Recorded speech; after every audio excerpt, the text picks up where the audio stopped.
Hello, ladies and gentlemen. Welcome back to the Armchair Booking Wrestling Podcast. I'm your host. My name is Always Working Steve. And joining me as my co-host is even harder working, Dwaylon Davis. Hey, everybody. Because that's what we do. Yeah. Because I literally just closed my work laptop just to come on here. There was actually a little bit of overlap here. I was talking to my boss as I was talking to Dwaylon. So it was kind of, that doesn't happen very often, but sometimes work just has to be done. Yeah. Woo. But so how's your day been? It's been pretty good. Busy. Work was actually pretty steady today. It's been kind of slow last couple of weeks, and then also had to get a bunch of stuff ready to get shipped out for my personal business. So it's pretty busy today. You still selling the pops? Yep. And by the way, if anybody would like to check out Dwaylon's side business, we've never actually discussed, your side hustle on the show. So, because we talked about my hey, there's a pop right there, at least part of a pop. Notorious B.I.G. It's the 10-inch one. Oh wow. Yeah. Okay. He loves it when you call him Big Papa. But yeah, we were thinking of another subject to talk about, but we're like, you know what, with everything going on right now in wrestling, it's kind of hard to focus on anything else. Because man, it's just more and more news stories come about. Because I believe, had Bruce Pritchard, had he been put as the head? I believe so. By the time we recorded, because it's all hitting all at the same time. So it's kind of hard to keep track. But we've definitely discussed kind of what can happen there, and also more allegations. Well, new but old allegations coming up. Allegations, like I told Dwaylon right before, we don't want to get sued. Right. These are just allegations right now. And so, because granted, it'd be like, sue us for what? Yeah. I heard a long time ago when I was like in 7th grade. Yeah, don't ever sue broke people. Yeah, because you're not gonna get nothing. You're not gonna get anything. But before we get started with all the recent news, and I haven't even looked up the results, by the way, of last night's pay-per-view. I've been watching it. It's been an excellent show so far, but I'm only I think I'm on the 4th match. Okay. I have heard, that it was a really good show. Yeah, it's been excellent. And to all the people on social media that were like, well, this is not going to be any good, I'm just going to skip it because this wrestler and this wrestler and this wrestler isn't going to be on it. You messed up and missed an amazing show. And that's what happens when you have a deep talent roster, because you were able to still put on a quality show without some of your, bigger players. When they're out injured, you have other people to slot in. And, as a wrestling fan, you should want to watch it anyway. Exactly. Because, and not only that, but how many times we say, you know what, I'm really not looking forward to this upcoming pay-per-view, but because we report on it, we almost feel kind of obligated in a way to watch it, because we can't say, hey, we're a wrestling fan and I ain't gonna watch that one, right? But how many times have we been pleasantly surprised? Right. And I'm hoping that's what happens with Money in the Bank, because I'm kind of on the fence about Money in the Bank, especially with no world title match being on there. But hopefully I'll be surprised. And I already know SummerSlam, I probably won't be able to watch it, because that's when we're going to be traveling down to Florida to take my daughter down, to move her down to Orlando so she can go work for the Big Mouse. Right. And, so I'll have to I won't be able to catch it live, but I'll catch the replay. But I'll be there, but I won't spoil it for you. Yeah. And you're actually going to be there. Yeah. You can take pictures. I don't. Oh yeah, I'm definitely gonna take pictures. Yeah, I'll take pictures and some videos and you know what? Stuff. Take the pictures and then post them to the Armchair Booking Facebook page. Yes, because that way we can all enjoy it. We can all be there in spirit. that we can live vicariously through Dwaylen. So, and speaking of the Facebook page, that's just one of the many ways you can get a hold of us. Of course, you can also get a hold of us by emailing us at armchairbookingpodcast@gmail.com. The Facebook page, as I mentioned earlier, is facebook.com/armchairbookingpodcast. The Instagram is at armchairbookingpodcast. The Twitter is at bookingarmchair. TikTok is at armchairbooking. We're on YouTube. Obviously, you know that if you're watching us, because that's the only video platform we have. I mean, I can send you the video direct if you really want it, but it'd be, what's the point? Just go to YouTube. Right. Yeah. You can always find us on just about any audio platform you can think of. If we're not there, let one of us know when we do what we can to get ourselves added, because Spreaker.com, that's who hosts us, man, they do a fantastic job. I mean, they have so many agreements with all the different platforms, including one in India, which, which is apparently like the biggest communications company in all of Asia. Okay. So, yeah. And you can catch Dwaylen on Twitter at @fat_daddy73. You can find his other social media. You might as well call it a gig, his social media side hustle, his social media gig on YouTube and on TikTok at Big and Fat. That's for Big Mama, Fat Daddy. Every once in a while, Big Mama, she makes an appearance and just say hi. Yeah. So she's not just a myth and a legend; she's a real person. And and if you haven't met her, she's actually a very wonderful person. I've never met her in person. But I've talked to her so many times. Mm-hmm. So we already know she's just a wonderful person, and she treats Dwaylen fantastic. Yes, so she does, and that's the point that matters. And of course, we were just talking about your side hustle. If people want to, if they want to order some of your other stuff. It's mainly the pop stuff is on eBay. The eBay name is weird, so I'll have to give it to you. Gotta be weird. I just let it auto generate. So it's DWABA_3783. Dwight at 3783. Yeah, I have no idea. Oh, so they automatically generated that? They just generated the whole thing. And all right. But if you look me up there, you can find all of my listings for most of it's Funko Pops, but there are some action figures and different things. Mainly it's just like collectible type stuff. And there you go. Yeah, so everybody go look it up. You can also find the podcast merch at tpublic.com/user/armchair-booking-podcast, where you can find t-shirts, you can find phone cases like this one. You can also find coffee mugs. It's over here somewhere. I don't feel like digging it out. But just all sorts of stuff. I mean, and it kind of amazed me. That's a really good company, and the fact they can produce all this stuff for us is really, really cool. You can also find my alternate podcast called the Cubicle Chat. Just go look it up. You can always find it. Dwaylen's actually been a guest on there a couple times. And we discuss things that aren't necessarily wrestling. Right. That's another one of our escape from the escape, because one of the things that Dwaylen and I, we've actually talked about, because we don't discuss politics, we don't discuss religion on here. This is our escape from everything going on in the world. Yeah. Because we love wrestling. We've been watching it since we were kids. And, and when we're in this world, just leave us be. Yeah. This is it. I mean, this is our multi-universe, if you want to call it that. So but even in this world, though, real life stuff, does still happen. Yeah. And like the text you sent me today, and I'm sitting there going, I was doing some kind of work, and I think I was talking to my boss, and also I saw your text come in. I'm like, oh, it's a link. I was like, I wonder what Vince did now. Or Vince is being accused of now. Yeah, he it's not a new thing, but it's been brought back into the light given the allegations against him currently. Let me look it back up because I don't want to get the lady's name wrong. Rita Chatterton. Yep.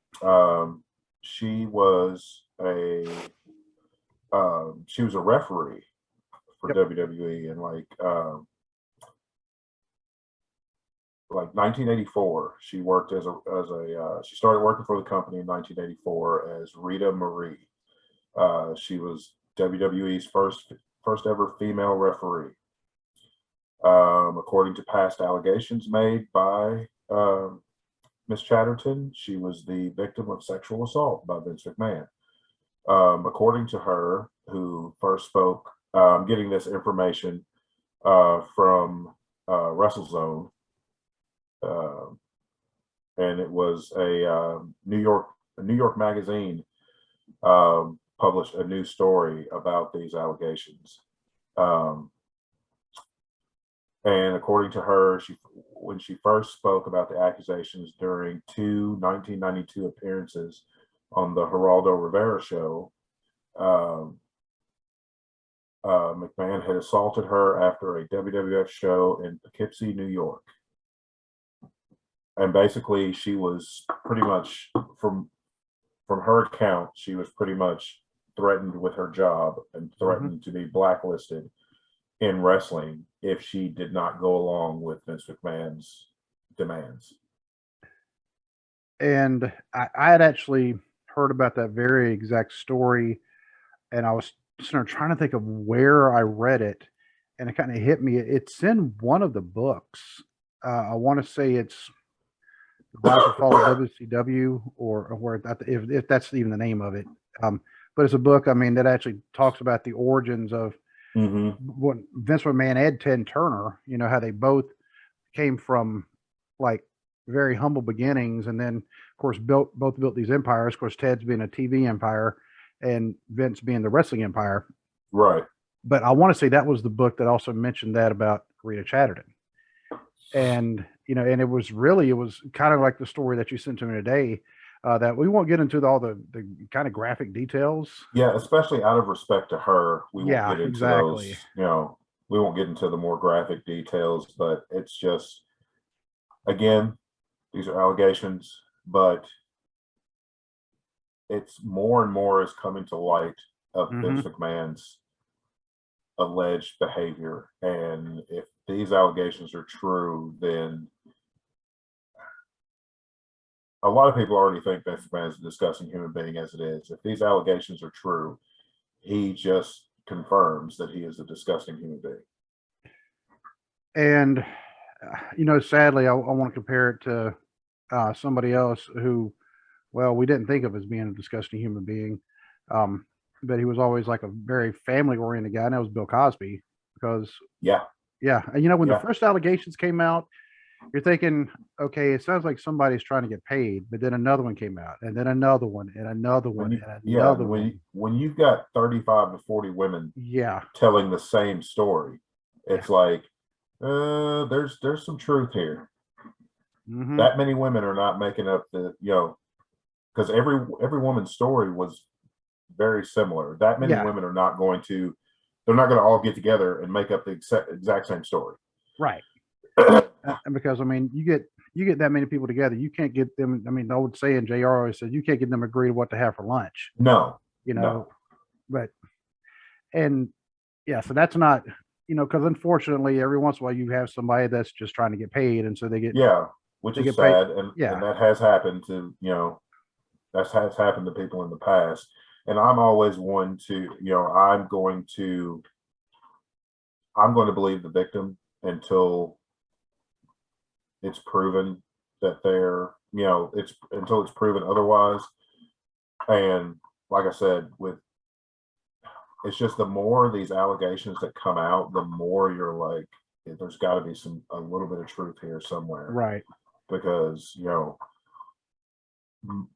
most women are not going to make that kind of thing up. I mean, that's a traumatizing, you know, disgusting thing to happen to any woman. And I don't personally know of any women that would make that kind of thing up. Unfortunately, I have actually met a couple that did make it up. Yeah. I'll tell you about, you know, once we're not recording. Right. Yeah.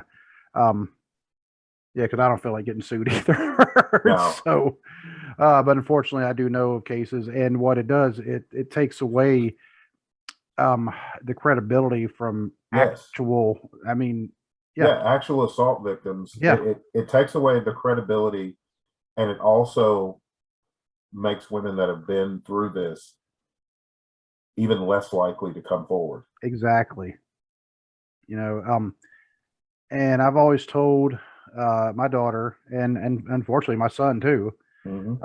I was like, don't ever feel like you have to be afraid or ashamed to come and tell us if something ever happened to you. Right. We've had the same conversation with our Yeah, big kids. It's like, do not ever think, do not feel guilty, do not ever think if something happened was your fault. You come and talk to us. boom, exactly. You know, so, but but with these allegations right now, and Vince has already stepped down as CEO, and yeah, I think he was already not the president. He's still the owner technically, but Yeah, he was CEO and chairman of the board, but he wasn't president. he wasn't And president. then he voluntarily stepped down as CEO and chairman of the board.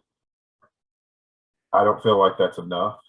I feel like until all this gets cleared up, he should have just stepped away Yeah, from everything as far as wrestling business is concerned, because he's still doing that defiant Vince McMahon thing where he's coming on TV and rambling these nonsensical things and then yeah, wandering off, and it's like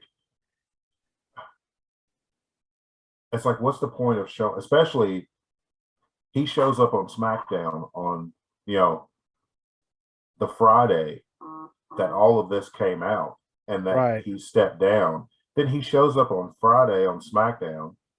Then he shows up again at the beginning of Monday Night Raw. And it's like, And he's dude, doing it. He's doing it just to say, "You guys know what you can kiss. I'm going to do what I want." yeah, I'm going to do what I want to do.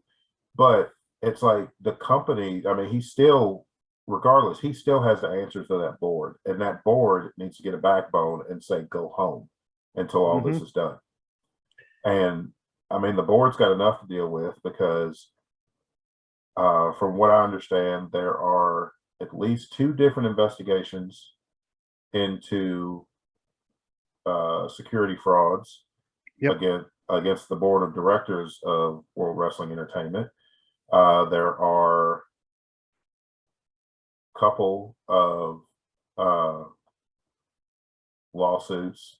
There's a couple of possible lawsuits against Vince McMahon as far as mishandling of funds goes, and as Hmm. far as the sexual assault allegations, as far as the hush money that was reportedly paid and things like that. And it's like, if I'm that board of directors, I'm getting rid of everybody that's given this company a bad name, Hmm. because eventually investors are going to start leaving. You know, I hadn't even looked to see what the price is today. Uh, and one of the things that has also happened is with Vince, of course, having stepped down, John Laurinaitis has also stepped down. He was the head of talent relations. Yep. And, Uh, and the thing is, I don't think he stepped down voluntarily. I think he was told to go home. but I want to stay. Yeah. No, But go home. guys, Go home, dude. You know, right now we would no, we don't want you. yeah. Just And I honestly don't see John Laurinaitis coming back. He is definitely, I mean, he has allegations of his own, hmm. but hopefully he is smart enough and he's been in this business long enough where he should know that his is the first head on the chopping block. Yep, because from all the reports that I've read, and you'll hear it sometimes on the podcast, and Bruce Pritchard actually makes fun of him. And John Laurinaitis does not sound like a pleasant person to have around. No, I mean, I haven't seen any, I've never read any stories or seen or watched any interviews with anybody involved in professional wrestling that really had anything good to say about John Laurinaitis. And we all know Jim Cornette's opinion on him. Yeah, we know Jim Cornette's opinion on him. We know CM Yeah. Punk's opinion on him. But I don't know. I just can't have a lot of respect for someone, even before these current allegations. I never had any respect for John Laurinaitis because it's like, okay, yes, you were a big deal in Japan. You did give us the cutter. You know, he came up with that. I'll give him that. But as far as the business side of it, all he's done is just left a broken trail everywhere he's gone. I mean, literally, ask Sid. Yeah. It was his idea for Sid to do the dive off the ropes. You know, snapped his leg in two. And that was a softball leg too. Yeah, yeah. So, Sid loves his softball. he loves the softball. I mean, apparently he's that good at it. So Yeah, it's John Laurinaitis who has taken the women's division which was here, and just sent it back to 2010. because he left, well, he established the Divas division first. Yeah. He left, they became, and rightfully so, the women's division. Mm-hmm. Because to me, diva is not a nice term. No, diva's not a nice term. It's a derogatory term. Exactly. I mean, and I've heard some men actually refer to themselves as divas, but to me, it was never even if it's not flat out derogatory, it's a snarky type term. It's exactly. It's not empowering to say that, you're a diva. Yeah. It's, I never understood that. The belt looked like a toy. And yes, I mean, my daughter loved it, but she was 8. I mean, it made sense for her to like it, but I never understood why they couldn't have just gave them. I mean, look at the other championship belts, women's championship belts in wrestling, and then they give the divas that championship to carry around. Yeah. And well, he leaves, they become women again. And the women's division has been the best it has ever been. I mean, it just thrived. Oh yeah. I mean, how many times did we talk about that before the podcast started? Yep. I mean, mm-hmm. It's like, yeah, the women are just tearing it up. They had the women's division, WWE's women's division had finally gotten on par with the rest of the wrestling world. Mm-hmm. And then Clown Shoes comes back, and it's almost right back where, between the releases where they released, 2/3 of their women's roster, and then the way they book them now, it's like, and they wonder why ratings are down. Yeah. And I know this sounds like a weird kind of a compliment, but the women's division had actually gotten to the point where we were going, okay, they're pushing her too much. Okay, they need to be pushing. I mean, because we're like Charlotte Flair, they're showing her way too much. They need to put it on somebody else. Yeah. It's like, well, wait a minute. It's a good problem to have because you have such a roster that you can. It was not a problem of, man, she's like the only woman there. I mean, it was like, no, there's a lot of, and she's just had the title for too long and she's becoming boring. Yeah. And there's plenty to give it. So, but that's oddly enough a good sign. Yeah. I mean, and does that make sense? Yeah, that makes sense. It's like, it's a good problem to have. Right. It's like we were talking before about having, people complain that AEW has too big of a roster. That's a good problem to have. Mm-hmm. because people don't realize some of the people that were there at the very beginning, those contracts are slowly expiring, and those people are moving on to other things. So it's still going to free up space on the roster, but having a roster the size that AEW does, Forbidden Door is a perfect example. It didn't hurt them in the least that CM Punk, Bryan Danielson, there was a few other people that were injured that couldn't compete on the show. And I'm only 4 matches in, and it's been an amazing show so far.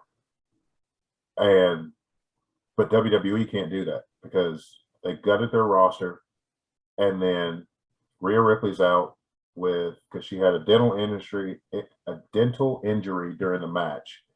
And then I think it's been rumored she has a possible concussion, and that's why they pulled her from Money in the Bank, because she wasn't going to clear concussion protocol before the pay-per-view. That hasn't been confirmed. That's been rumored, but it makes sense given the injury to her mouth. Yeah. So depending on exactly what happened, I know she's got braces on right now. She's out. So instead of getting, which is not her fault at all, but instead of having a deep enough roster to where we could get another quality talent like Rhea Ripley to challenge Bianca Belair, we get Carmella. She's improved a whole lot. I will give her that. But Carmella's not who I think of when I'm like, who's going to give Bianca Belair a compelling match? Who's going to? Carmella's not who I think of when I'm like, let me see this 5-star match that they could have. You're not getting that. I mean, she's serviceable, but as far as I feel like as far as the world title goes, her time in that sun is gone. She's won it once. Good for her, but they just don't have anybody. I mean, you got Bianca Belair, Rhea Ripley when she comes back healthy. You got Becky, you got Asuka. Because Sasha's on her way out the door. We don't know what Naomi's status is. Heard rumors that Sasha's already been released, but that's what I've heard too. I haven't seen anything official though. I haven't either. I did read that her lawyers have been working on getting her release. So, but I do not see Sasha Banks coming back to WWE. No. They need her more than she needs them, because there's other places she could go, and they would gladly build a division around her. And not just in wrestling, but I mean, she's got the talent and the charisma to go to Hollywood and do things. I mean, she's already been. I'm about to say, what's her character name in Star Wars? That's what I'm looking it up right now. I can't remember. I know she was on The Mandalorian for a few episodes. Yeah, but because I got to look and I was like, because I mean, she was, you didn't see like the pink or blue hair. Yeah, I'm like, is that Sasha Banks? And there we go. Just found her. And you know what? She can go by her real name, Mercedes. Tell me that's not just a perfect. Yep. Yeah.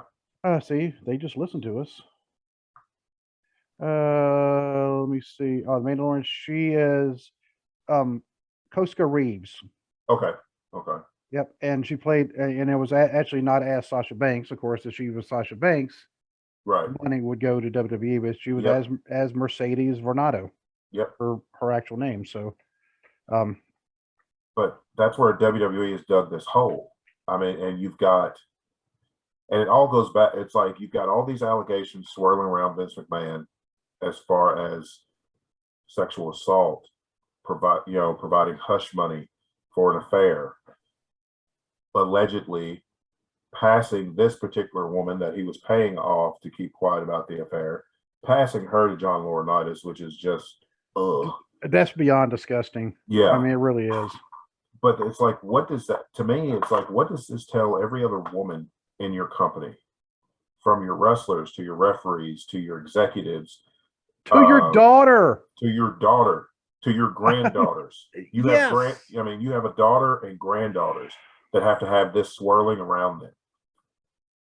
You employ all these women in different capacities of your company. And what does that say, about the person you work for when they've been multiple times, accused of assault? And between that and then the lack of respect that the women's division is given now, I mean, why would any woman want to work there? I know there's already a couple of other couple of companies like this already, but I'd like to see them get bigger, Mhm. and that's to have the an all women Yeah. wrestling company, because there's the PGWA, Yep. there's that one, and Thunder Rosa, her company down in Texas. Yep. And, There's Shimmer, and then there's also Stardom, which is like a sister promotion. It's an all-female promotion. They are under the same umbrella as New Japan Pro Wrestling. They're like the sister okay, promotion to New Japan Pro Wrestling. because you think about the number of female wrestlers that are out there right now. It's not like in the days of Glow. And don't get me wrong, I watched Glow because Yeah, I did too. it was wrestling. Yeah. It was goofy. I mean, but it was wrestling. But it was wrestling. I mean, how the girls didn't tip over the ropes every time they went off of them because the ropes were that low. Yeah.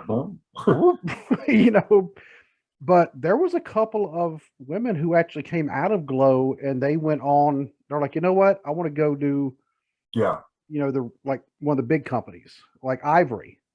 Yeah. She started in Glow. Yeah. What's her name? Queen Kong, I think was. I cannot.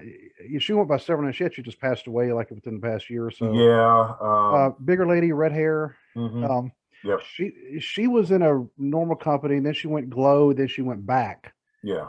But I mean, she actually was in a all women company then, but it just they couldn't go anywhere because they weren't getting a lot of support. They at the time, you still didn't see a lot of women in wrestling. I mean, there was probably more women on the Glow roster than Yeah. what there was like a lot of the other companies combined. Yep. And but now, I mean, they're all, I mean, like all over the place. I mean, just Oh yeah. the local women's roster is just fantastic. Yeah. It's like everybody. It's like everybody in the wrestling community respects women's wrestling except Mhm. WWE. Except for the biggest company out there. Yeah, the biggest company And in the world has the least respect for the women on its roster from from top to bottom. And I mean, you've got to wonder what Stephanie thinks about the whole thing. And now, she's in, and it's another thing as far as I'm concerned. Having two daughters, you have a daughter. mhm. She has taken his place in the interim until all this is settled. But what is she really going to be able to do to make any kind of change? Because he's still doing the day-to-day operations. He's still doing the day-to-day booking of the product. So Stephanie's not going to be allowed to do anything and make any kind of major change because he still hasn't gotten out of the way. Well, not officially. He's, because he stepped down. He's not supposed to, but Oh no, the mm, the I don't the think several reports have come out that that he's he still. oh yeah, he is still involved. He stepped Oh, down as CEO and um, chairman of the board.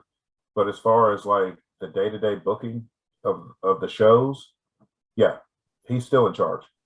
and see, I thought that's why they went ahead and bumped up Bruce Pritchard, No, because it's but yep.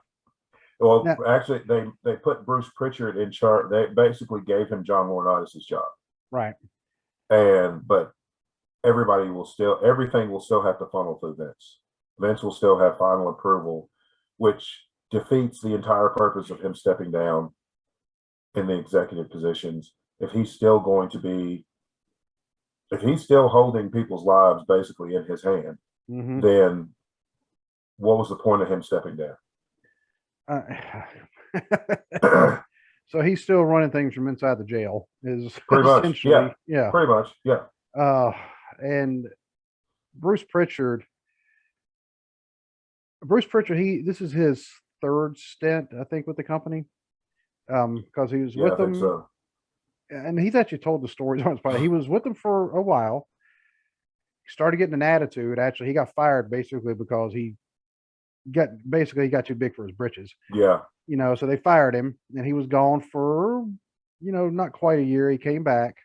He was with them for a few years. The next time, then he was released. He was fired because he brought a gun You know, it's not like he purposely said, I'm gonna bring a gun to a show. He happened to have it, and I don't even remember why he was traveling with it for some reason, and he had it with him when he went to the arena. Oh, okay. Yeah. So it was something that was, for all intents and purposes, it was not intentional that he brought it. Yeah. He didn't leave the house going, you know what?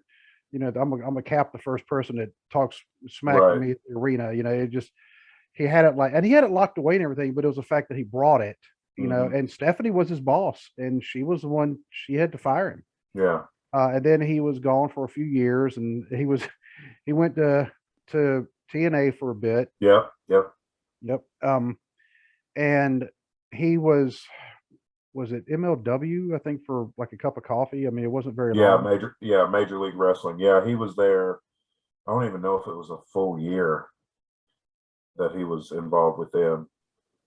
And then Um, of course, he had the pod. He had his. he still has the podcast. Yeah. But now it's like it's not the same because it's like It's really not. because everything is it's got the WWE slant on it. It's like the same thing with Austin's podcast. I liked Austin's podcast better before they put it on the network Yep. because I felt like it was more authentic before. Because now you can tell it's kind of scripted and has the WWE slant on it, and people aren't getting to say what they really want to say. Right. And well, the funny thing about Pritchard, because he had his podcast, it was going for a few years, and he Hmm. actually told the story about getting fired for the gun. Yeah. And then all of a sudden, they had, before he got rehired, they actually did a live podcast, him and Conrad, like a video podcast on the Hmm. network. And that didn't last very long because apparently now Conrad is persona non grata at WWE headquarters. Yeah. Um, because Conrad, I mean, he's like, I got my own money. Exactly. Yeah. I Conrad mean, didn't need them. So, yeah, and they don't like so that. They don't like when you've built yourself up enough to where you don't need them. They always want people that need to work there right. instead of just want to work there. And well, then they brought Bruce back, and I think the reason they brought him back was so they could monitor what he was talking about Absolutely. on the Yeah. podcast. Yeah. It's and a weird comparison, I know, but I compare it to Tom Clancy. Uh, Tom Clancy, when he first started writing his books, and of course they're all about espionage, and this was, he started writing in the early '80s, and so it was all Hmm. about the Soviets and the Cold War. But he went into so much detail on a lot of the like a lot of the weapon systems that the FBI called him and said, how did you find out this information? Yeah. Because Yeah. I mean, I mean, this stuff was classified.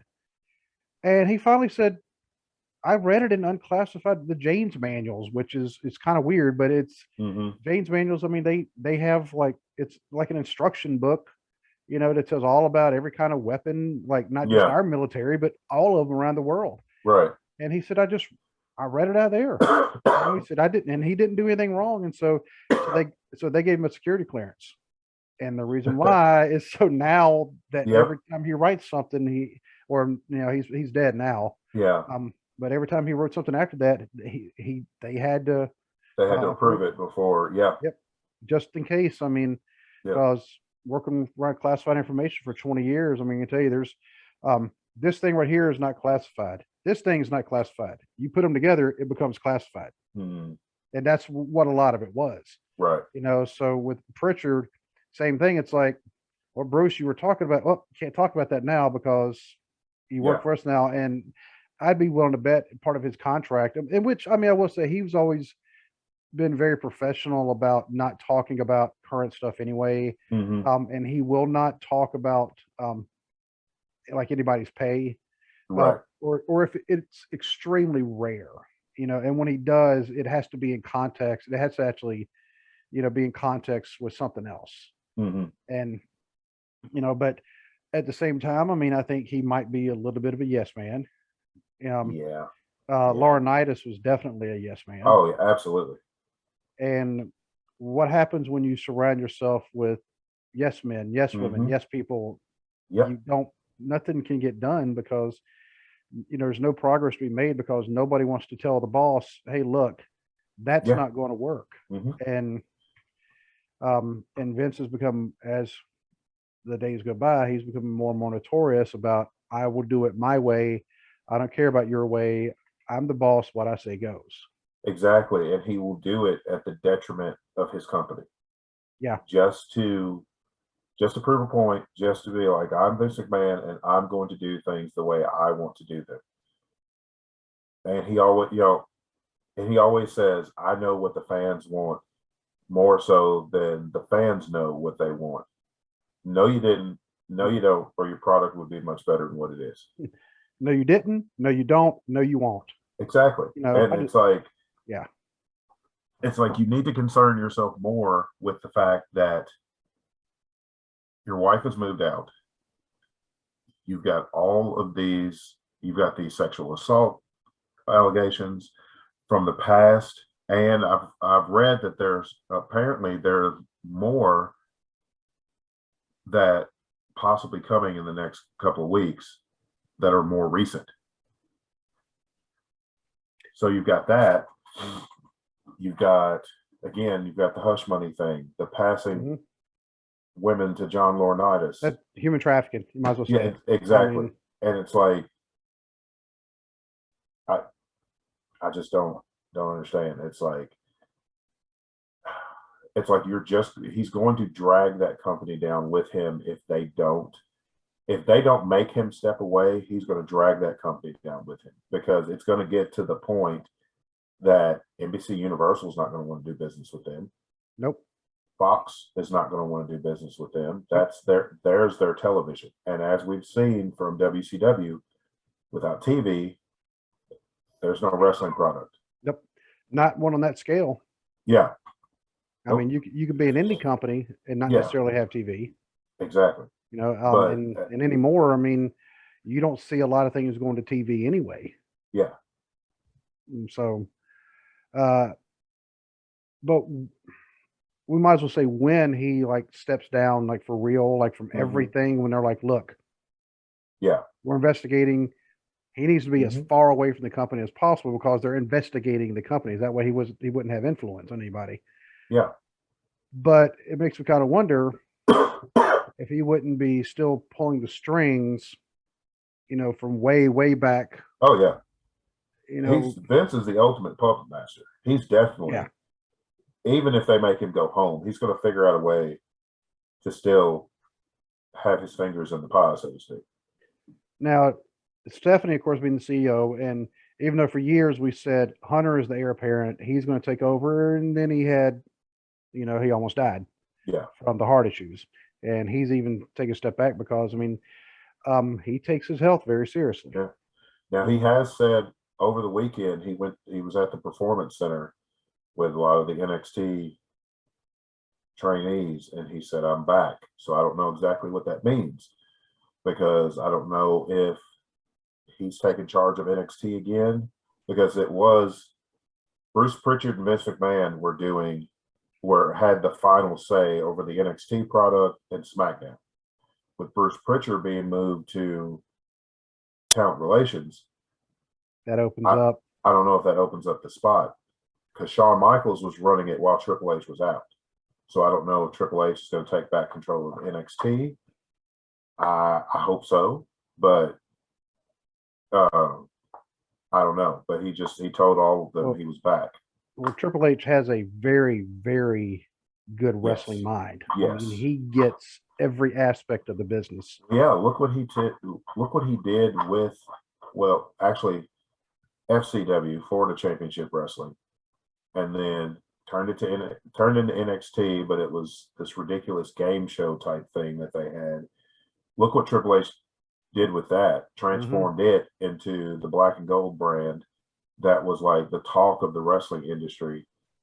And then Vince is like, nah, I don't like that anymore. Let me put my sticky fingers all over it and make it this boring thing that it is now. I had a boss one time back in the Air Force days. He didn't like anything he couldn't take credit for. Mm-hmm. And that's what Vince is kind of doing is, Yeah.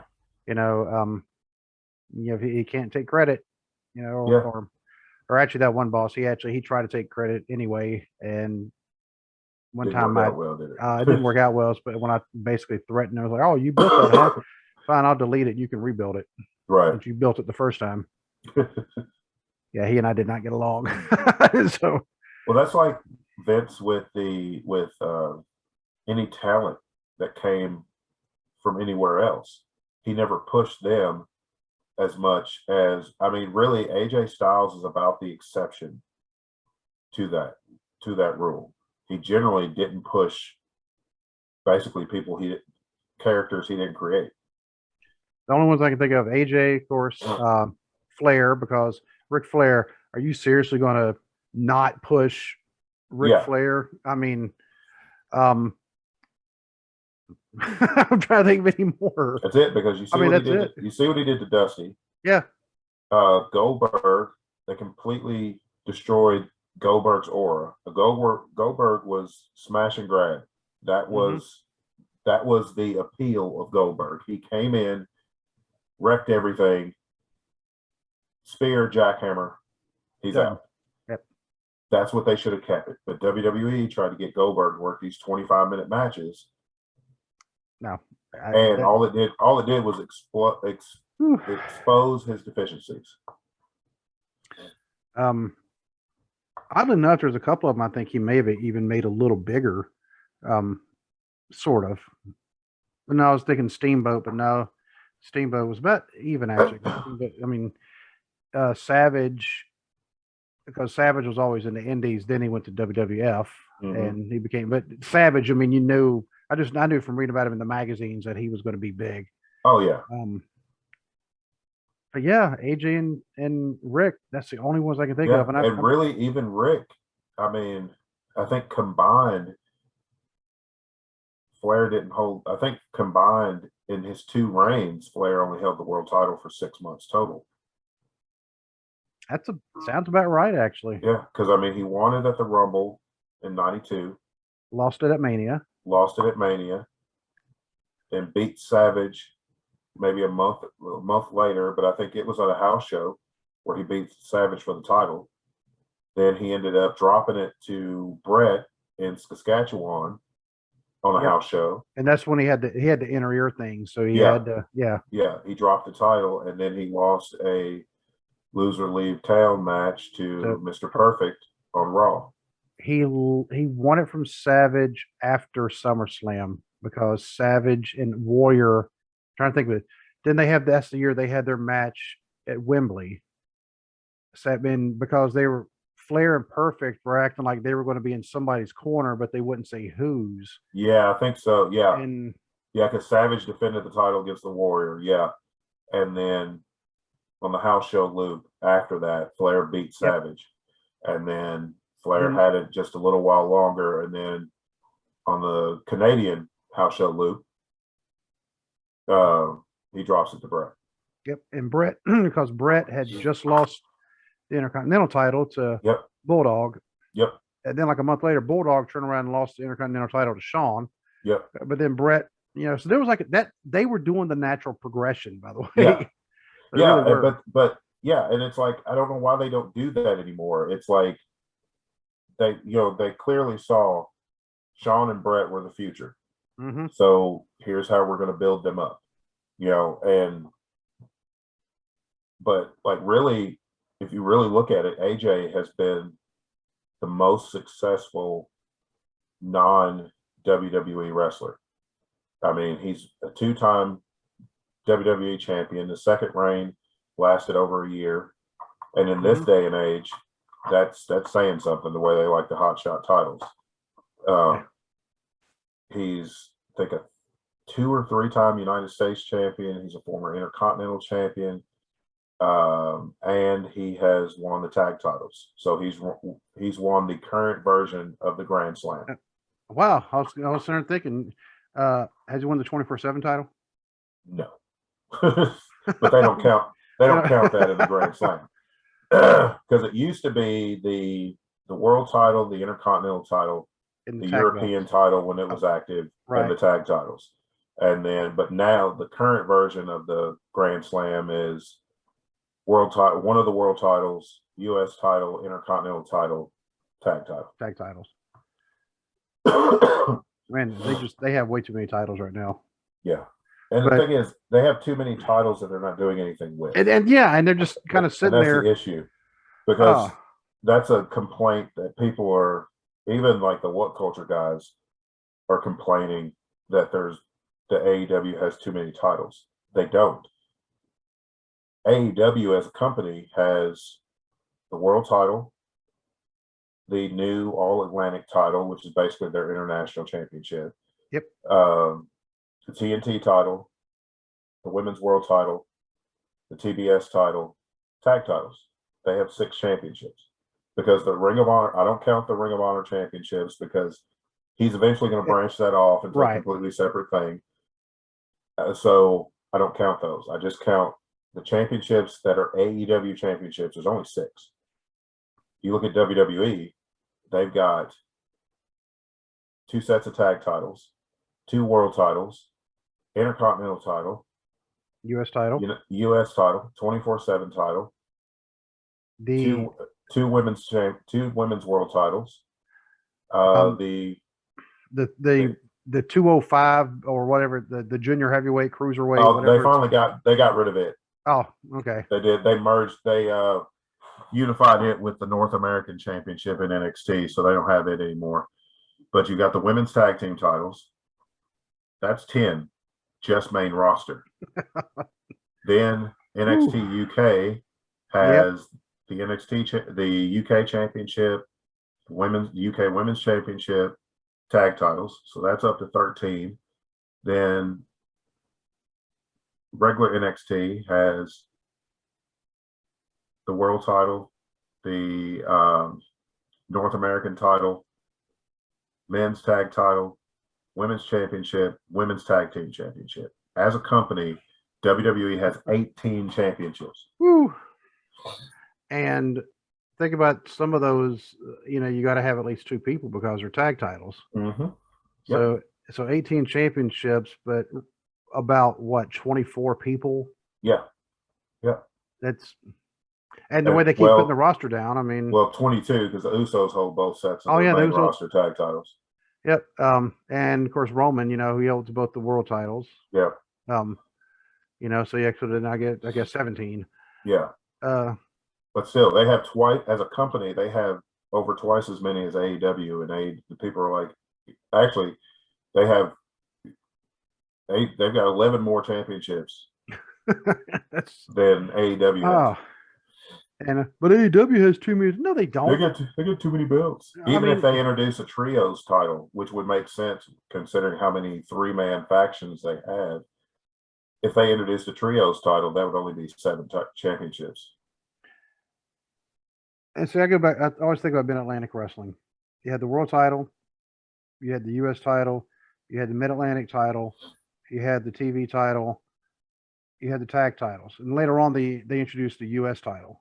Mm-hmm. And then you had that goofy Western States Heritage belt. I don't even know why they came up with that thing, and I only know 2 champions: Barry Windham and Larry Zbyszko. Yeah, the only 2 guys that I can ever think of that were the Western State Heritage champions. And they brought in the national title, but it was already there just when they merged with Georgia. As a national title, and they eventually merged it with the U.S. title, which made sense. But with they had a pretty decent sized roster, so it kind of made sense. If you look at a ratio of belts to people, right? Exactly. Yeah, and they made it work. That's like, it's fine if you have a lot of championships if you're doing something with them, but if you're just gutting your roster, but you still have all these titles floating around and not doing anything, what good does it do? I mean, we've got a world champion that's apparently only doing big stadium events. Yeah. And I don't blame Roman, because if my boss is going to tell me you can make the same money and work half the time, then I'm gonna make that money and work half the time. I don't blame him a bit. And if he's hanging out back in Pensacola, I don't blame him. I love Pensacola. Yeah, I don't blame him a bit. But then you shouldn't have unified the titles. If you were going to give Roman a lighter schedule, that's fine. Then he could have kept the Universal Championship and had a lighter schedule. You still got your WWE title that you still have a world champion represented. Now you've got second pay-per-view in a row that there's no world championship match. Yeah. The world champion's not even appearing. You know, he's had one televised title defense since beating Brock at WrestleMania, and that was against Riddle, which was an excellent match. But I'm gonna need the world title to be on TV a little bit more. I mean, that worked in Hogan's. It worked for Hogan, and people even complained some then that Hogan wasn't on, defending the title enough. In this day and age, it doesn't work. Even if the title's not defended, every week or whatever, your champion should still be present. We should still see the champion. We should still see what who people are supposed to be chasing. We should still see what people are fighting for. And Flair didn't, even if he didn't defend the title. Yeah, he was always on TV. He was always showing up with the belt. Oh yeah. And he would point to it. I am the world champion. Exactly. One of my favorite promos by Flair, and he wasn't in the suit or anything. He was in a t-shirt and shorts, and he was cutting a promo, and he was like, talking about he rattled off the contenders. He's like, you've got Nikita and Dusty and Barry Windham and, Ronnie Garvin and all this. He's like, and all of you are great. And he's pointing to the belt. He's like, but this lives at my house. And it's going to take a great man and a great champion to take this from me. Yeah. That's it. That's all you needed. That's the tweet. Right there, he showed this is the most important thing in our business, and this is what everybody should be fighting for. And have you listened to Ted, the Hillbilly Hill? Have you listened to his latest one? Mm-hmm. Yeah. Okay. So because Flair, he had a promo very similar to that one. Because he mentioned Nikita, he mentioned Magnum.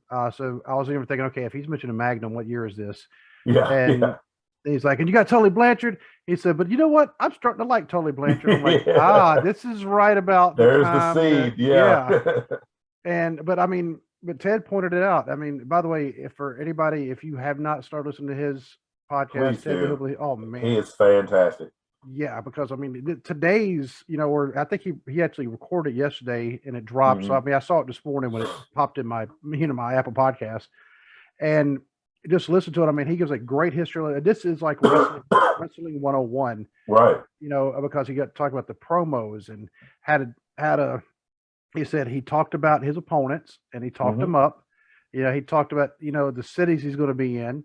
He's like he laid out everything right there in that promo. Yeah. And that's something else that whoever takes over WWE, once they can break free, because that's one of the things.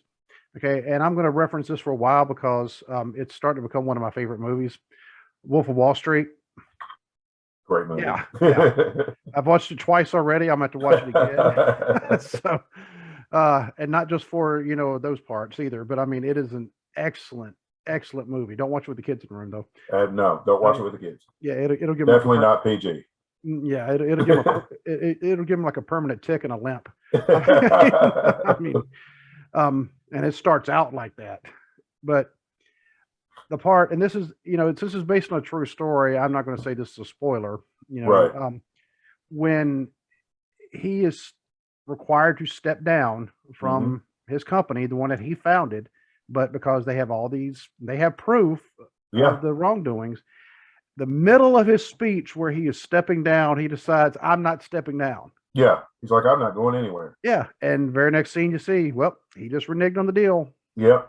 And he went to jail. Yeah. And Vince, if he is pulling, if they say you were to cut ties and they find out he's still, running things, if we don't see a change in the product, for the better, we'd be going, yeah, Vince is still running that. Oh yeah, definitely. No, and I don't nothing against Bruce Pritchard running it. I can't see Bruce Pritchard as the head guy. You I know, can't I can't see him as a head guy, and I can't see him. I see him steering the ship in the same direction that Vince did because because I feel like they have that's what he knows. that's what he knows, and they that's the mentality that's the mentality he's come through the business with. So that's what he knows, and that's what he's going to stick with. Then there needs to be fresh eyes, you know, that are aware of the current climate in pro wrestling. Yep. And bringing people in now from a business standpoint, I get the copywriting of the names. I get that. I'm like, all right, you know what? That was a smart idea of them to copyright the names. Yeah. However, you cannot stop them from using their real names on other platforms and then trying to take Exactly. them. Well, we made them famous. And here's No. the thing, like using, and I get, okay, we want to create our own name so we have complete control over the copyright. That part is smart on the company's part and the wrestler's part. Like Bryan Danielson. That's why he went by Daniel Bryan. He wasn't going to let them copyright Bryan Danielson. That way, if he ever left, everybody knew him as Bryan Danielson anyway. That's his God-given name. Everybody knew him from that on the indies. As soon as he left WWE and went back to Bryan Danielson, people still knew who it was. It wasn't a big switch. People knew who that was. My only issue with them changing names is changing it in the middle of somebody's run. That's stupid. Like they did with, like they did with Walter. He was Walter on the Independents. He was Walter for 600 plus days when he was the NXT United Kingdom champion. He moves to America full time on American NXT, and all of a sudden he's Gunther now. And it's like, no, he's Walter. And they've done it with several other people, and it's like, you can't just they just expect their fans to just blindly switch and be like, oh, okay, this is a brand new person. No, it's the same person you watched 2 weeks ago with this name. And the sad thing, I think Vince, he still has this mentality like our fans don't know about what happens in other companies. Oh yeah, he definitely thinks that his is the only product that people watch. Yep. And it's like, okay, I watch movies by 20th Century Fox. That means I don't watch Universal. That's not how it works. Just like, right. You're more of a DC fan. Yeah. But do you still watch Marvel? Absolutely. I mean, it's, wrestling fans, for the most part, now you do have some who are absolute brand loyalists. Wrestling fans are wrestling fans. Yeah, exactly. And like you and I, that's what we've always been. I mean, yes, we watched. What did we prefer? Jim Crockett Promotions, Mid-South, Memphis, things like that. But we also watched the AWA, World Class, WWF, because we liked wrestling. If wrestling was on, I was watching it. It didn't matter what company it was. Glow. Yeah, exactly. I mean, like I said, I watched Glow. I liked it.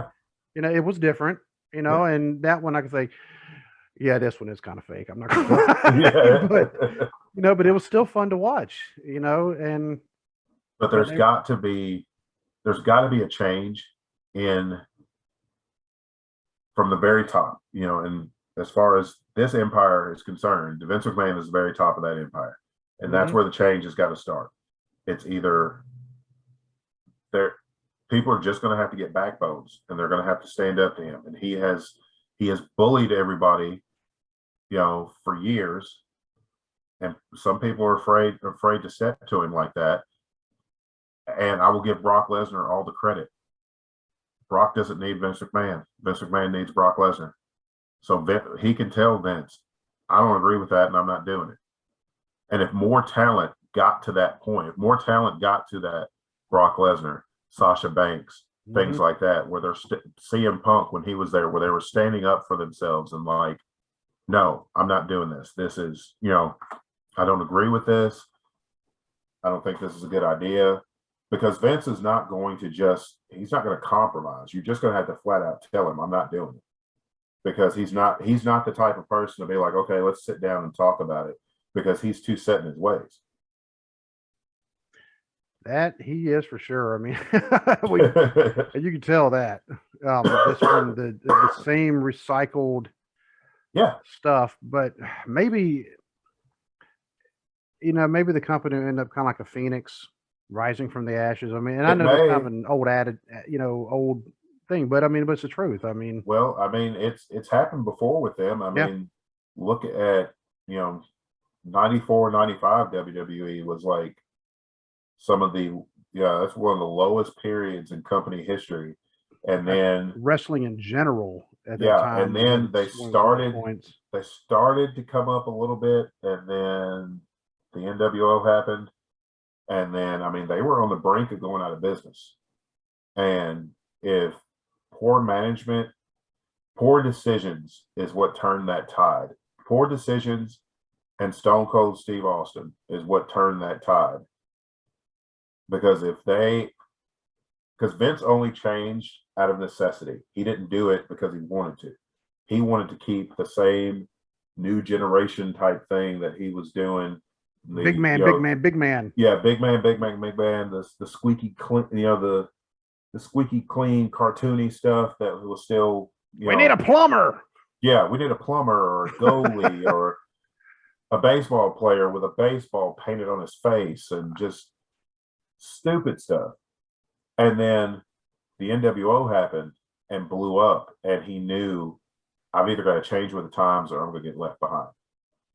And I think now, I mean, it's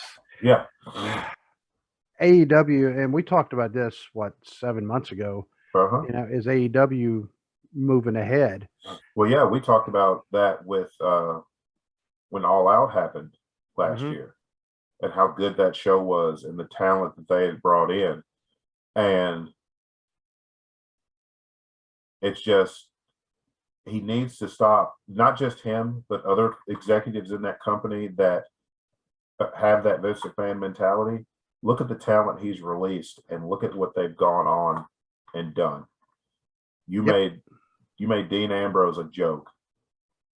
He has left and basically covered the earth, grabbing championships left and right, putting on amazing matches.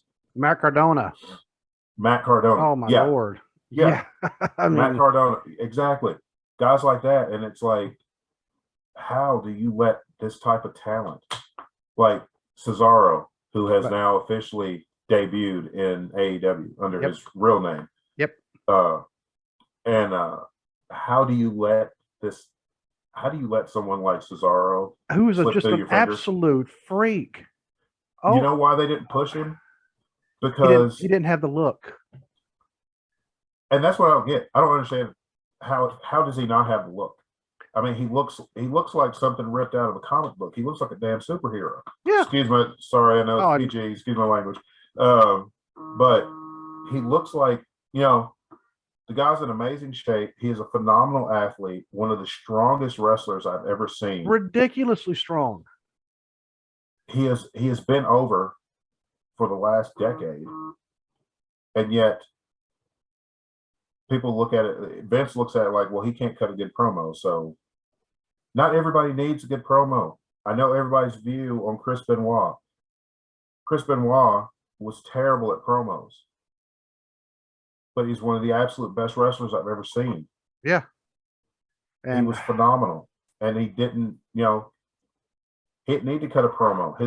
He told his story in the ring. His actions spoke for it. Yep.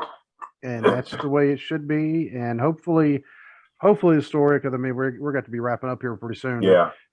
Hopefully the story will end with the company staying intact, because right now I'm seeing, and we've actually mentioned this before all these allegations started coming out about Vince.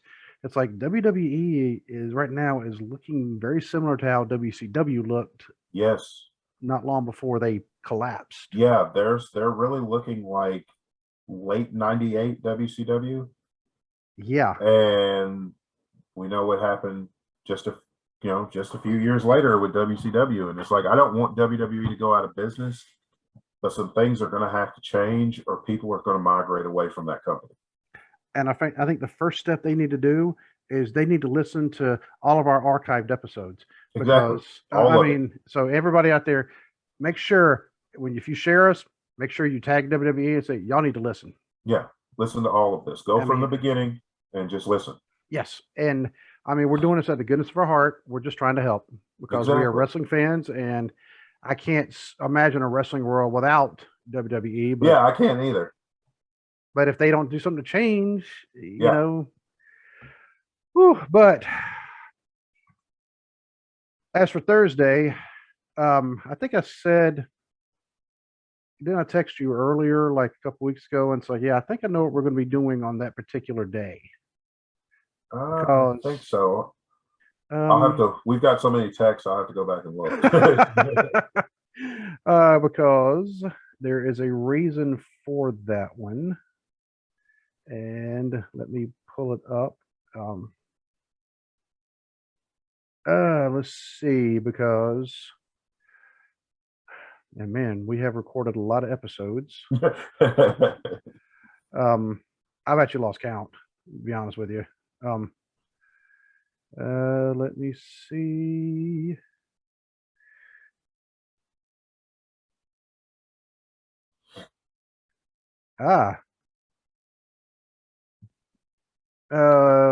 This Saturday is July 2nd. So Thursday is the 30th. July 2nd of last year was your first episode. That's right. That's right. I can't believe it's So, been a year almost. It's crazy. And so this Thursday, that's what I was saying, because we know the 4th we're not going to record. We already know that. Right. I mean, that's a holiday. You know, we're going to be spend it with our families. Yeah. Yep. And so I was like, you know what, the 30th, because more than likely we probably recorded on the 1st anyway, and then it probably dropped on the 2nd. Probably, yeah. You know, so yeah, it would make sense just to do it on the 30th. You know, we'll talk about like the past year. Yeah. You know. Yeah. You know, we're kind of a look back at the past year. Yeah, you know, kind of a year in review. Yeah, and so not you know, not like the New Year type, but just your first year. Yeah. You know, in review. So it's been pretty eventful. So yeah. like I said, I've lost count of how many episodes, but it's been over 100. I can tell you that. Oh yeah, we've done a bunch. Yeah, and that's not to include the ones where we were on somebody else's podcasts. We've been on a couple of those. Yeah.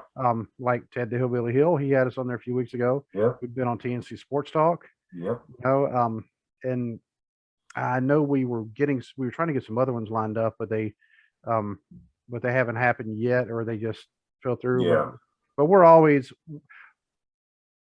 if somebody ever wants us to be on their podcast, also let us know. Oh yeah, absolutely. You know, and we like doing that. We love cross promoting, helping each other out, because that's actually something that Ted always pushes. Yeah. You know, our empire, I mean, it really is. I mean, he's like the most critical part. He is the keystone of the empire. He really is. Yeah. But like he's pointed out, he's like, you know what? We all help each other out. We all lift each other up, and that way we all grow and we just get better. You know, so I've already picked up been doing it longer than him, but it's like his game plan was spot on. You know, and that's why we've always tried to give out our contact list info, but when we have a guest on, we get theirs out at the beginning instead of at the end. Yeah. So that way people are sure to hear it, and that way they can go check it out. Yep. So, but yeah, so Thursday it'll be the past year interview, July to July, and I don't know if I can go through like flashbacks on here because that'll take a lot of editing. But I mean, we can just kind of look at, you know, some of the episodes that we've done. But yeah, it's gonna be an eventful year, and but I'm looking forward to it. So yeah, me too. Till Thursday. God bless. God bless.